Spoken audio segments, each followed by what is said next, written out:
Hey there, welcome to LSAT Demon Daily. I'm Nathan Fox. That's Ben Olson. Together, we're the founders of LSATdemon.com and our weekly podcast, Thinking LSAT. We have an email from Eve. Says, I'm pretty new to LSAT studying, and I recently started listening to your podcast, and it has helped me a ton, all caps, in gaining some perspective going into studying for this exam. I took a cold diagnostic a couple weeks ago and scored a 162. That's an excellent cold diagnostic. Yep. Honestly, or it says, to be honest, until talking to other friends in law school and listening to your podcast, I didn't know what that meant or how much I could improve from there. Eve, I would expect you to score in the 170s. Absolutely. Like fairly quickly, a couple months max, and you should be in the 170s. Since then, to study, I've been doing a section a day of practice questions and then going over my wrong answers to try and break down my mistakes, but I am hoping to start LSAT Demon soon as well.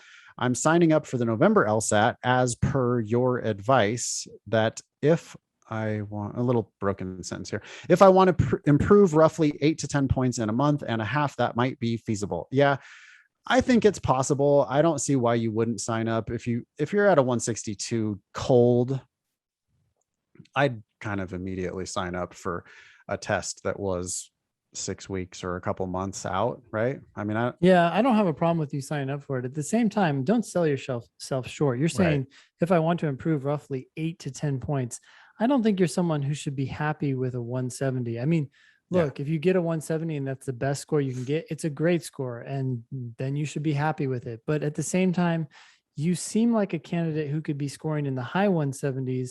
And if you're going to take the test in November anyway, you're not going to be applying until next year.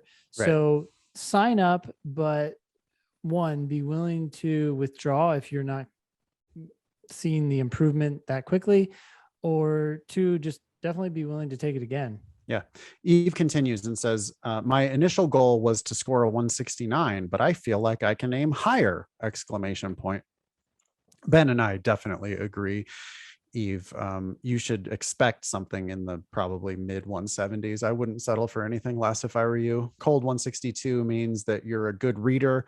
You're capable of being careful and reading complicated shit and unpacking it and realizing that it doesn't mean anything more than, you know, what you thought it meant. And, or just, it's just not that hard. Like it's convoluted. It's intentionally poorly written. But once you unpack it, the ideas are just not that complicated. It makes perfect sense. And eventually you'll realize that even the ones that you missed when you got a 162, all of those ones also make sense. You're probably not perfect on the games. You can perfect those games. And yeah, I definitely wouldn't settle for a 169. I would plan on scoring in the mid 170s, nothing lower than that. Cool. Email daily@lsatdemon.com if you'd like to ask us a question or share some LSAT or law school admissions news. Thanks for listening.